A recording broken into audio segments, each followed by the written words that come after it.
When I went on maternity leave, I assumed everything would run as before. Not every single detail, of course, but the important things. Natalie and I had built our marketing agency together, graduated from the same college, survived our first few terrible clients, and celebrated our most substantial contract yet. We were known throughout Minneapolis for treating our clients like family. A month before my due date, Natalie and I sat in our conference room, sipping coffee from paper cups, and a legal pad lay between us. "I'll handle the day-to-day," said Natalie, "but no major decisions until you're back." I smiled. "Especially the pricing," I added. "Our clients need that reassurance." She laughed. "I know. You don't have to worry." I believed her. She had never given me a reason to doubt her. The first few weeks were a blur of newborn sleepless nights, breastfeeding and baby changing. Work was the last thing on my mind, and I was grateful for that. Then the phone rang. It was Mark Rivera, one of our oldest clients. He had been with us for 8 years.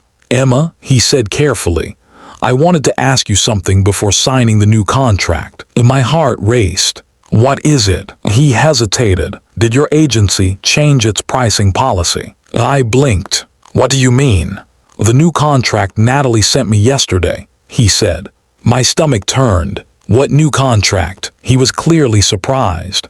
"I thought you approved it." "I haven't approved anything," I said slowly. Mark seemed genuinely confused. "It says that every monthly campaign now includes additional management fees." I stared at the ceiling. "No, that's not right.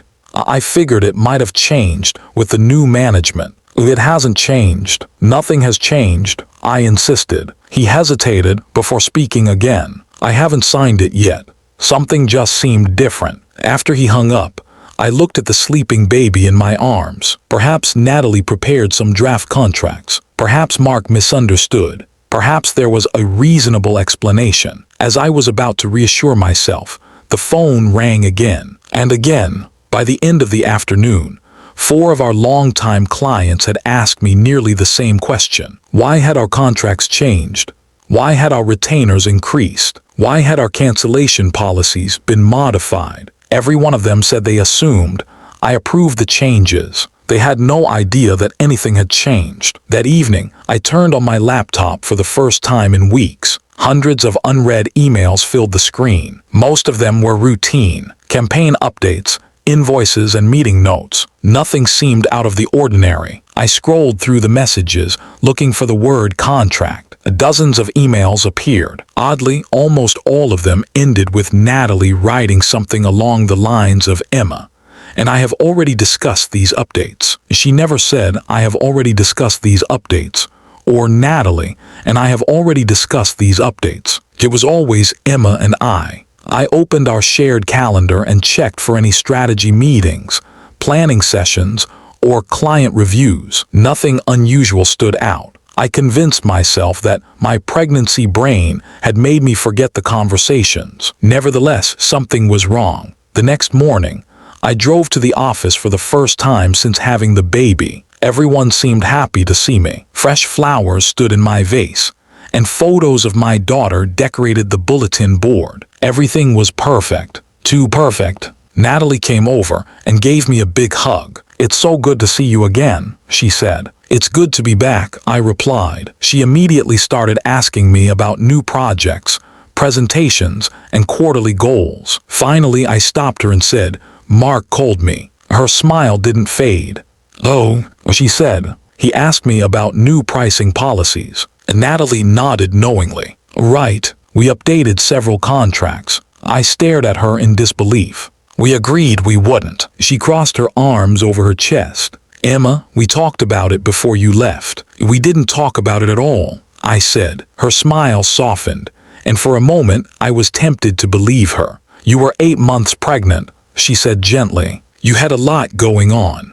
For just a second, I questioned my own memory. Then she said something that made the room suddenly feel smaller. "I have the emails if you need a reminder." As she walked away, I opened the shared document and prepared to find proof that she was lying. Instead, I found proof that I wasn't crazy. The first contract I opened looked completely different from what I remembered. Then I noticed something strange in the document history. Every major contract had been edited within the exact same 3-minute window. I stared at the screen, trying to make sense of it all. 3 minutes.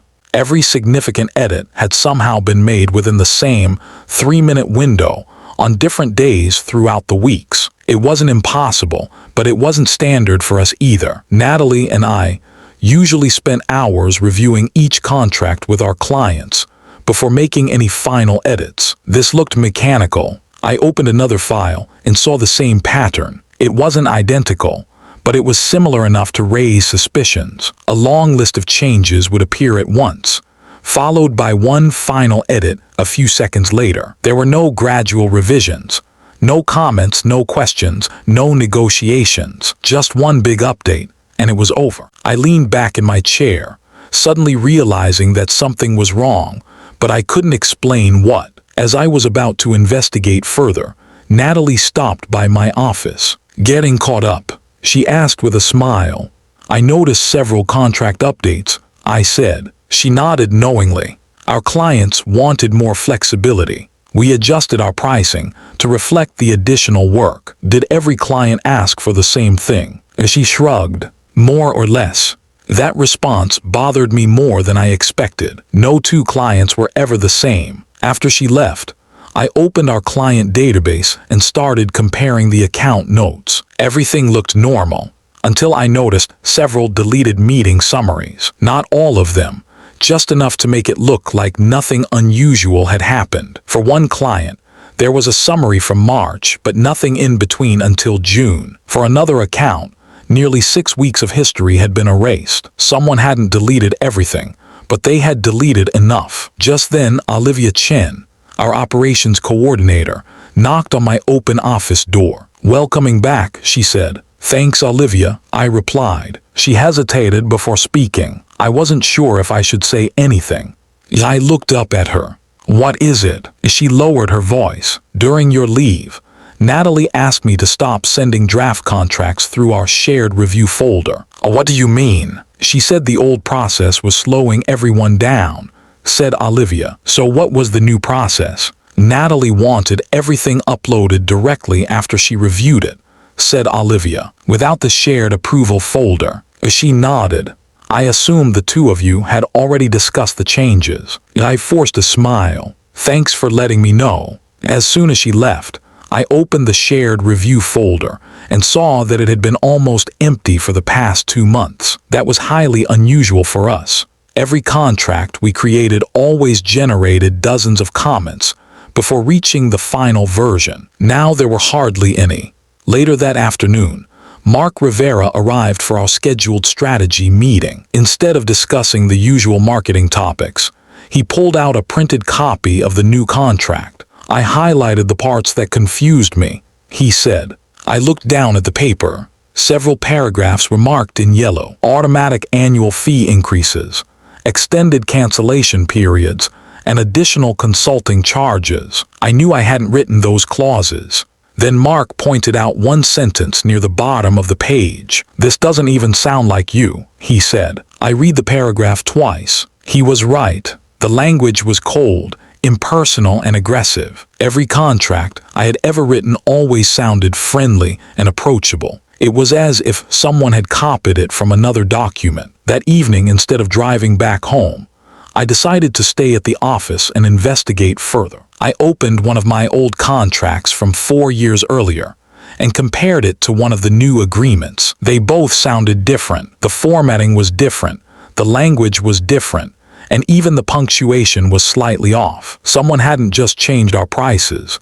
They had changed the entire tone of our business. As I was looking through another file, one small detail caught my eye. Every revised contract had the same mysterious document template code in its properties. I had never seen that particular template before, but it appeared to have been created only 2 days after I went on maternity leave. I wrote down the template code on a notepad before examining anything else. If there was one thing I had learned from running a business, It was to never accuse someone of doing something wrong without proof. The next morning, I asked Daniel to watch my daughter for a few extra hours. "You look like you didn't get much sleep," he said as he poured me a cup of coffee. "I don't think this is just about the pricing anymore." He studied my face. "Then don't chase a feeling, chase the facts." That simple piece of advice stuck with me throughout the day. Back at the office, I started searching every shared folder for that mysterious template code. It took me most of the afternoon,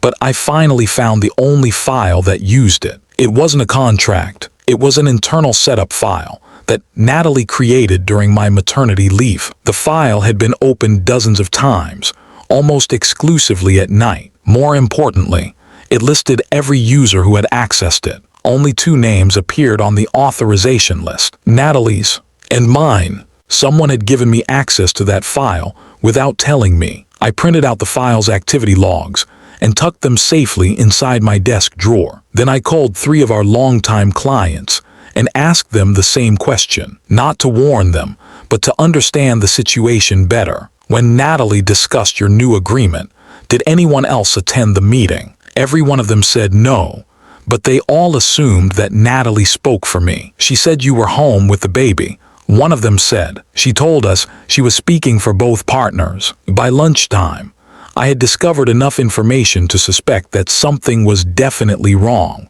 Every major contract had been negotiated without the other partner's knowledge. That afternoon, Olivia stopped by my office again. "I remembered something else," she said quietly. She handed me a small stack of shipping receipts. I almost threw these away. They were all overnight courier invoices. At first glance, they looked unremarkable. Then I realized that every envelope had been sent to our clients before the electronic contracts appeared in our shared workspace. The paper copies of the agreements had arrived first. The digital files had been uploaded later.